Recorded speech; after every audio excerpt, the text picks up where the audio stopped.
Hello, hello, Capricorn Collective. Ako po si James from James Tarot PH. Ito po ang inyong weekly reading for October 20 hanggang 26. So mga Capricorn, let's begin. Inhale and exhale. At the center of your reading, you have the Three of Wands. Beautiful. In the area of what you want, you have the Five of Pentacles. Lovely. In the area of what you need, you have the King of Wands. Beautiful. In the area of what's affecting your current energy, you have the Queen of Wands. Lovely, lovely, lovely. In the area of your near future, meron po kayong Justice card. Wow. In the area of your challenge for the week, meron po kayong Three of Pentacles. 3-3, you are your loved ones na namayapa na are really here giving you guidance and protection. So congrats po. And you're very, very blessed. Ipagtirik mo sila ng kandila mamaya to give them thanks. Okay? In the area of your fortune, you have the Seven of Cups. Lovely. In the area of your divine messages, you have the Star card. Wow. At ang outcome mo for the week, eto yun mamaya sabay-sabay natin siyang bubuksan at the end. But first, thank you Capricorn for not skipping the ads. Saka po sa mga nagdo-donate. Ilang po yung tanging paraan po para supportahan niyo po ako. So maraming salamat po for not skipping the ads. Okay? At the background, you have the Nine of Swords. Okay, sabi ng spirit guides mo, this week, Capricorn, tantanan mo na yung masyadong pag-overthink sa mga bagay-bagay. Okay? Narinig ko may mga simpleng paraan, may mga effective na paraan para solusyonan yung isang problema, and huwag mo daw pangunahan yung sitwasyon. Okay? In order for you to live happily this week, dapat daw, huwag mo daw i-overanalyze o masyadong himayin yung mga bagay-bagay and just accept it. Accept mo lang. Kung ano yung sinabi niya, huwag mo na masyadong i-overthink, huwag mo na isipin yung read between the lines, huwag mo na basahin kung meron ba siyang ibang meaning. Sometimes, you need to accept things as they are. Okay? Nakita ko rito, take time to sleep ha. Marami po sa inyo ay talagang kayod sa trabaho o kaya ay gawa ng mga bagay every single day. Baka nakakaligtaan mo na daw magpahinga. And sometimes matutunan mo daw na ihiwalay ang trabaho and then rest. Kailangan daw mag-recharge ng katawan mo this week, okay? Kitang-kita ko rin dito na sabi ng spirit guides mo, wag mo daw, subukan mo daw anong tawag dito? Panghawakan yung stress and anxiety. Sa mag-view kasi may anxiety sa kami stress eh. Alam ko mahirap yan tanggalin, mahirap yan i-let go and hindi isipin everyday. Pero magkaroon ka daw ng mga recreational moments this week para hindi mo masyadong isipin yung mga stress. Halimbawa, meron ka bang mga hilig or routine or recreational na stuff. Halimbawa, mahilig ka bang mag-drawing, kumanta, mag-painting, mag-bike, o kaya anything na talaga mag-keep you busy so that hindi mo to maisip. Okay? Marami daw paraan para iwasan yung overthinking na yan at mga stress galore. Okay? At the center, you have the Three of Wands. Yes, kitang-kita ko yung pangamba mo, yung takot mo, yung alinlangan mo ay dahil sa mga hinihintay mo. Meron kang hinihintay this time, Capricorn, whether a call from someone, confirmation from something, siguro to licensure exam results, o kaya exam, medical exam, something, o kaya completion of something, na parang ito na yung moment mo, parang go signal para makadiretso, makalarga, no? Kinakain ka na ng pangamba, darating pa ba, kukunin pa ba to sa akin, ako pa ba ang deserving niyan, ano na bang development, may resulta na ba, so parang humahalo na yung negatibo sa positive thinking mo. Pero ngayon, kitang-kita ko rito, huwag ka mag-alala, darating din yung hinihintay mo. Ang kailangan lang talaga ngayon, focus, pasensya, and also, kailangan mo i-center yung sarili mo. You should have a lot of time para mag-meditate, mag-yoga, maglakad-lakad sa labas, go out in nature para hindi mahaluan talaga ng negativity yung isip mo, okay? Ang Three of Swords rather, Three of Wands, ano ba? Three of Wands rather, is being clarified by you have the King of Swords. Yes, King of Swords all about you being decisive.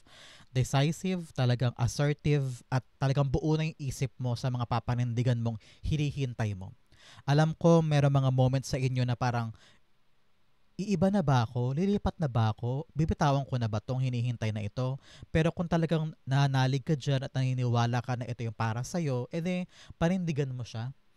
continue working on it hanggang sa dumating siya sa'yo. Kitang-kita ko rito that your diskarte, your strategy, ay magiging paraan mo para dumating na yung hinihintay mo na yan. Okay? In the area of what you want, you have the Five of Pentacles.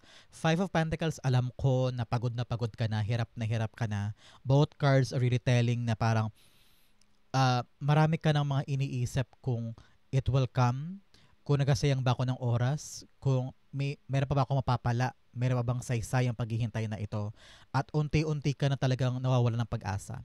But with the Three of Wands here, ginagarantiya ka niya na darating yung hinihintay mo. Kaya maging ready ka, okay? Because it will come for you.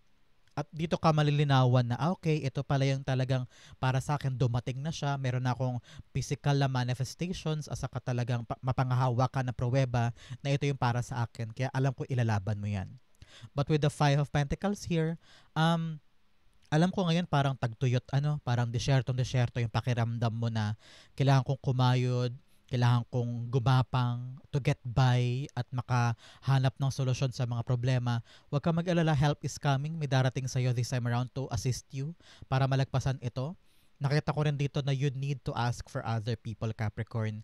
Ako nahihirapan ka na, maaring kaya hindi sila tumutulong sa'yo. Halimbawa, kapatid, magulang, kakilala mo, kaibigan mo, kasi hinihintay ka lang nila na humingi ng tulong sa kanila.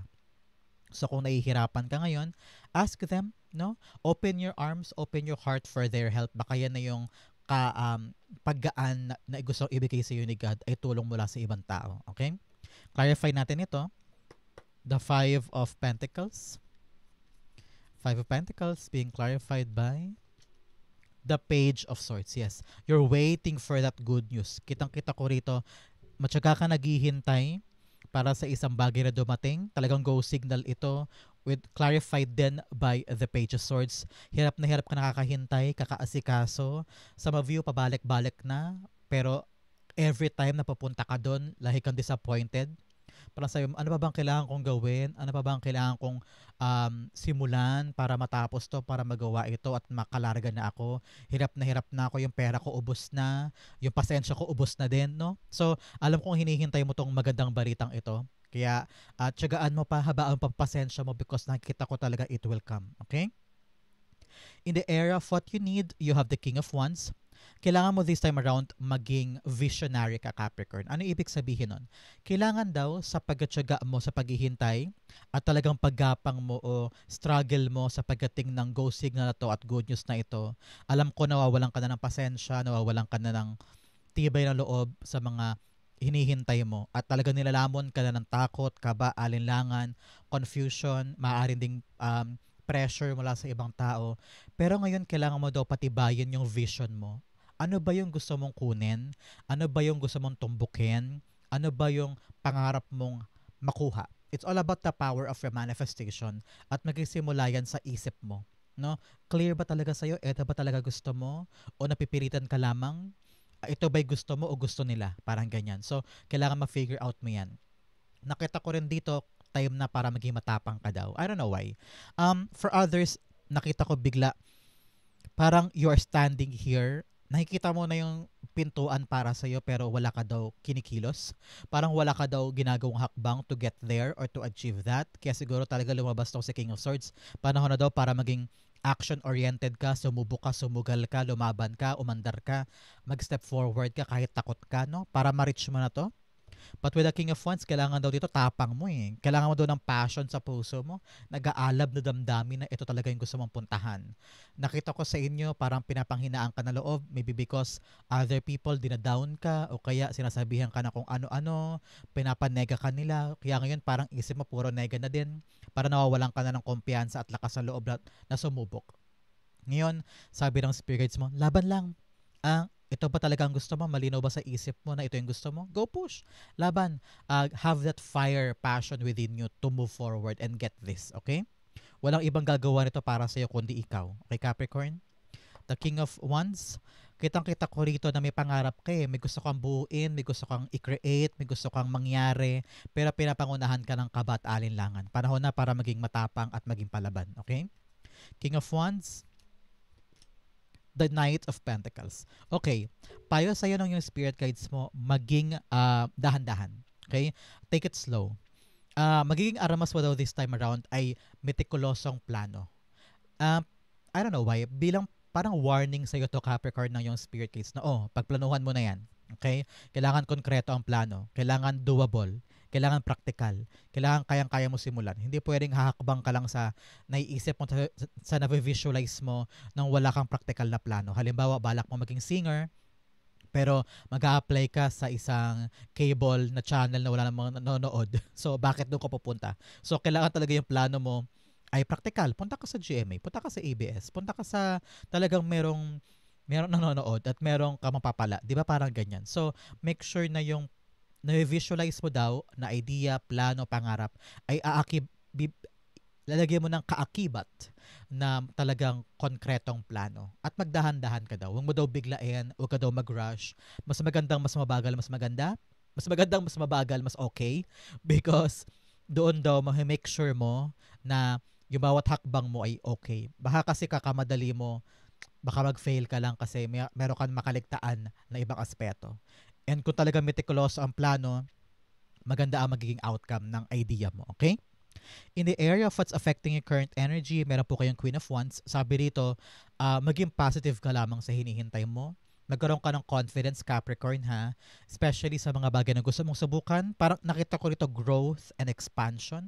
Gusto mong mag-grow eh. I don't know, nakakita ko ng someone na gusto mag-try, magbenta ng apparel. Parang damit na may tatak, parang ganun. So, balak kong mag-grow, balak kong mag-expand, gusto mong sumubok ng bagong sideline, bagong pagkakakitaan, pero kulang ka sa kumpiyansa, kulang ka sa confidence and positivity, at kulang ka rin sa action at practical na approach. Kitang-kita ko dito na kung pagkakatiwalaan mo lang yung skills mo, yung idea mo, yung plano mo, makaka-grow ka eh, makaka-advance ka eh, makaka-expand ka eh. So ngayon, sabi rito, are you really ready na? May tiwala ka ba sa gagawin mo? Sa view, kitang-kita ko ito, baka balak mo mag-travel, going to a different country, going to a different place, a different setting, pero kulang ka sa, alam mo yun, tibay ng loob para ituloy siya. So, action is what you need and confidence. Okay? Queen of Wands. Queen of Wands being clarified by you. Tumilapon, we have the Four of Cups. Four of Cups, disappointed ka sa maraming bagay. Ano, Capricorn? Parang sabi mo, ginawa ko to, sinubukan ko to, walang nangyari. Nag-try ulit ako, wala na naman nangyari.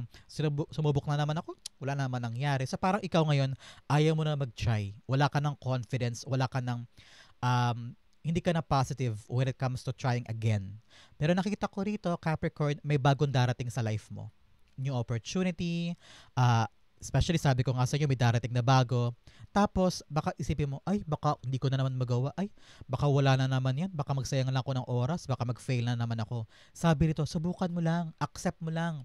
And this time around, laksan mo yung loob mo. Magtiwala ka ulit. Maaring, ito na yung moment mo. So, pag dumating yung bagong opportunity, bagong sideline, bagong pintuan na kumakatok sa'yo, parang mag-aalok o kaya makikita mo, ay, parang pwede ako dyan na. So, laksan mo ang loob mo, magtiwala ka sa sarili mo, subukan mo lang, try mo lang, try mo lang. Wala na mawawala sa'yo, di ba? Mas makikilala mo pa yung sarili mo while doing it. So, be positive. Don't listen to your negative people around you, mga naysayers, mga bashers, and just do it. Makikita mo maaring ito na yung para sa'yo, okay? In the area of your near future, meron kang Justice card. Justice card's all about you doing the right thing. Okay? Balanse ang buhay. Kita ko dito, sabi ng spirit guides mo, every single step, kailangan pinag-iisipan. Every single movement, kailangan pinabalanse, pinagdedebatehan ng pamilya o ng kaibigan o ng pinagkakatiwalaan mo para makuha mo yung katotohanan, para meron kang pag-ugatan na next step mo. Bigyan kita example ha. Balak mong pumunta sa Japan, and then iba't ibang kamag-anak mo, pati kaibigan mo, iba-iba opinion nila. So, balansehin mo. Ano bang tama? Ano bang tama? And then may nagsabi sa'yo, "Hoy friend, ganto-ganto." Sabi niya, "Ay, oo nga no. Puri sinabi mo yan, hindi ko yan naisip before." So, may dadagdag mo yan sa mga katotohanan sa buhay mo. And then saka mo matitimbang kung ano yung next big mong desisyon. Okay? Kung tutuloy ka ba sa Japan, kung doable ba siya, tama ba siyang gawin, mas lalawak yung pangunawa mo, mas magiging maganda ang iyong desisyon. Okay? Nakita ko rin dito, panahon na para ibalik ang hustisya para sa'yo. So, may hustisyang mangyayari. I don't know why. Nito man nakaraang buwan, nakaraang taon, parang nagpaubaya ka. Parang nag-sacrifice ka for something or someone na parang sabi mo, sige, kayo na lang mauna, dito lang muna ako, okay na ako dito. Nakita ko rito na parang ibibigay sa'yo ni God yung hustisya eh. Parang time na daw para ikaw naman. Parang ganon. So, in the near future, maaring next month or kitang-kita ko rito na next 11 weeks or 11 months, no? Congrats po. Sabi ng spirit guides mo na unting-unting lilinaw sa'yo yung katotohanan o kung ano yung mga bagay na darating sa'yo kapalit ng mga bagay na sinakripisyo mo. Nakita ko talaga ikaw naman ang aangat. So, congrats po. Justice card. Clarify natin. Justice cards being clarified by the Two of Wands. Two of Wands, yes, expansion talaga to. Kitang-kita ko na handa ka nang kumawala sa iyong comfort zone. Handa ka nang gumawa ng mga bagong bagay, maaring bagong lugar. Some of you are traveling. Pero ang pinaka-importante, malinaw sa isip mo kung ano yung mga bagay na gusto at ano yung mga bagay na ayaw mo. Nakita ko rin, sabi ng spirits mo, na parang ready ka nang kumawala sa ginagalawa mong mundo kasi parang paikot-ikot lang, no? Parang everyday ganito na lang, pagising mo ganito ulit, pagtulog mo ganito na naman, pagising mo ganoon ulit. Parang kabisado mo na yung routine mo dyan. Sabi mo, wala na akong growth dito, wala na akong nahihita dito, parang paulit-ulit lang. And then kakaroon ka na lakas sa loob na mag-try. So, congrats po. Antabayanan mo tong bagong estado ng buhay mo. May darating na bago na magbibigay sa'yo ng lakas ng loob na sumubok ng mga bagong bagay patungo sa talagang hustisya ng buhay mo. Na parang, ito na yung moment mo to try something new and be better. Okay? Congrats po. In the area of your challenge, you have the Three of Pentacles. Kailangan mo daw makipag-collaborate, Capricorn, sa ibang tao. Huwag mo daw solohin lamang yung ginagawa mo. Maaring gumaan daw ang proseso kung magiging open ka with other people. Especially here sa mga alalahanin mo, sa mga problema mo, sa mga pasan-pasan mo, mga worry, stress, anxiety. If you could just open to other people, maaring matulungan ka nila. Especially, sabi ko nga sa inyo, with the Five of Pentacles, may darating na tulong. Kailangan i-accept mo yan. Yan na yung paraan mo para gumaan. And here, nakita ko na the right people will come, the right people will listen, will understand, and will be your guiding light. So congrats po. Kailangan talaga maging bukas ka. Ikaw ang sikreto para dumating sila. Feeling ko hinihintay ka lang talaga nila maging open ka para tulungan ka nila. Okay? Nakita ko rin dito, I don't know why, ibaba mo daw ang ego mo. Okay? Learn to be humble enough to accept criticism, to accept payo, to accept yung mga bagay na paaring suggestion nila patungkol sa iyo para sa ikakabuti mo, no? Maaring family members to, katrabaho, kaibigan na napupunan nila yung mga mali sa iyo. Tanggapin mo lang and then i-evaluate mo. Isipin mo, tama ba yung sinasabi nila? Baka nga dapat ko nang baguhin. Tama ba yung opinion niya? Baka nga mamaya mali nga ako. So, learn to be humble enough and accept those puna para ma-improve mo yung sarili mo, okay? The Three of Pentacles, you have the Eight of Wands. Yes, Eight of Wands, huwag daw magmamadali. When it comes to your work, when it comes to your decision, when it comes to the group effort. Nakita ko rito, focus ka daw. Baka daw mawalan ka ng focus eh. Baka daw mapalingat ka sa ibang bagay. Siyempre, pagod ka na, punong-puno na yung emosyon mo, punong-puno na yung utak mo. Baka bumitaw ka parandalian, tapos ma-distract ka sa ibang bagay, makain niya yung oras mo. Kaya kailangan daw mag-focus ka lang daw sa ginagawa mo ngayong linggong ito. Pero ka daw mga inaasikaso na baka mapabayaan mo. Yun ang payo sa'yo in your challenge, okay? In your challenge, you have break chains. Yes, the only way to overcome blocks is to confront them. Self-limiting beliefs. Yes, umiikot ka na, paulit-ulit na. Meron ng pattern to na ginagawa mo pero nagkakamali ka ulit. So, putulin mo daw yung chain. Panahon na daw para harapin yung mga bagay na naglilimita sa'yo at kumawala ka dyan. Now, the message, inner cosmos, to embrace the light, first acknowledge the dark, trauma, seeing, go deeper. Yes, harapin mo na daw yung mga bagay na madilim sa buhay mo na iniiwasan mong harapin. Harapin na yan para hindi na makaharang sa success mo at totally ay makag-alpas ka na at mag-grow ka na. With the break chains, sabi ko nga sa inyo kanina, kailangan mo nang kumawala sa nakasanayan mong mundo para maharap mo na yung talagang totally para sa'yo.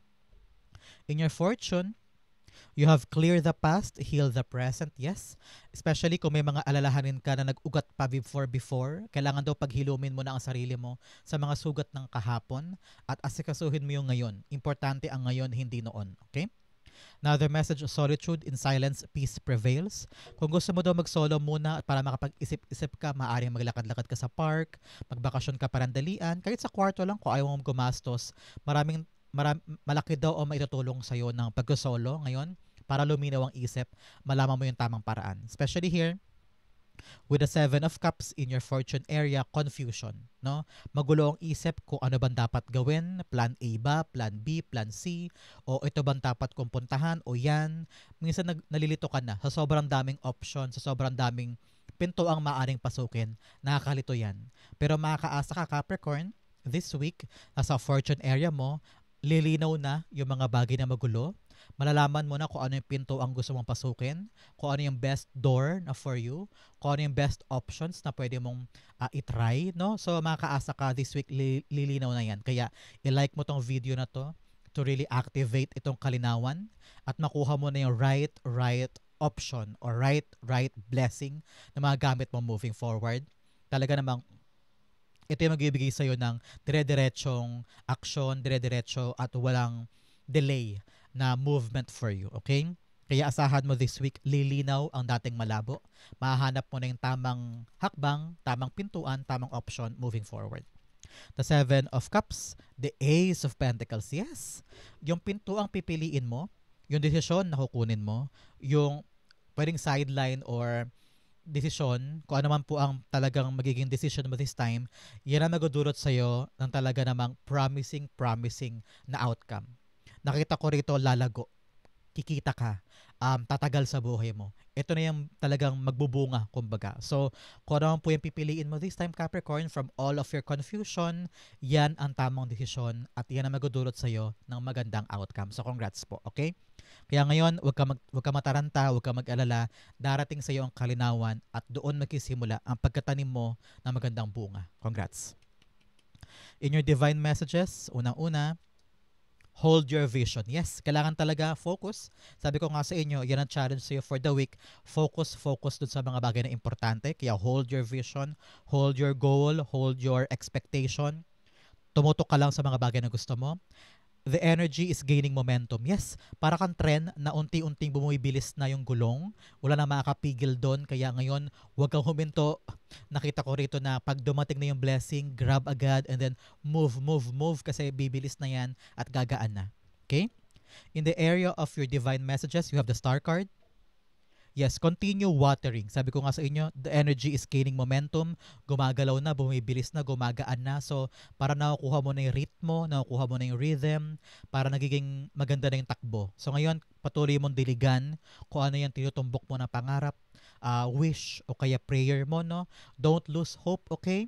Eyes on the prize, eyes on the target. Kitang-kita ko yung pag-angat mo dito. Hindi ka na ganoon mahihirapan, umaangat ka na. So, continue doing your effort and your effort will have a good outcome. Okay?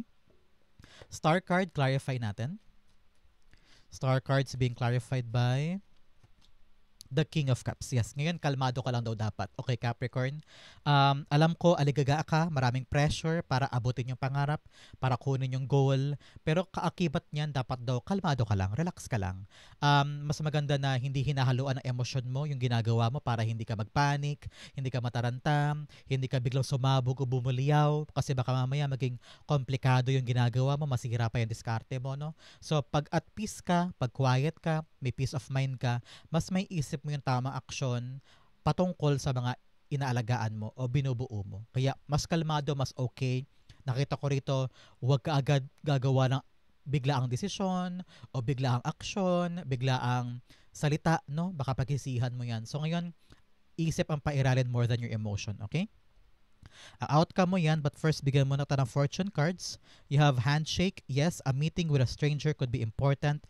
Pero ko daw makikilala ngayon ng mga bagong tao na maaari maging beneficial sa iyong career, sa iyong kapirahan. Now, the message of star, guaranteed success. Congrats po. May guaranteed ka success at this time. Another message, you have owl. Advice from a wise person. Yes, makinig ka sa payo ng mga tao sa paligid mo at talaga namang magagamit mo moving forward. Money path, a path with money is waiting for you to find it. Wow, may perang paparating. So congrats, congrats. Ito talaga yun. Meron kang itatanim na talagang magpapalago na yung kapirahan. Kaya pag nalinawan ka na sa dapat mong gawin, sa dapat mong piliin na landas o pintuan or opportunity, yan ang simula mo. Okay?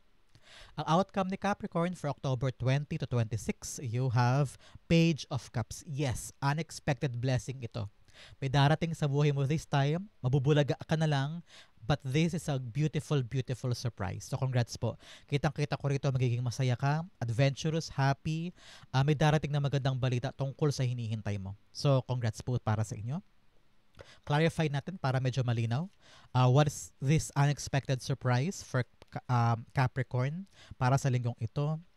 You have, the strength card. Wow. Nakita ko rito dahil matyaga ka, masipag ka, talagang matatag ka tungkol sa isang bagay, gagantimpalaan ka, may nakita ko reward or incentive o parang i-value this time yung paghihirap mo sa isang bagay. No?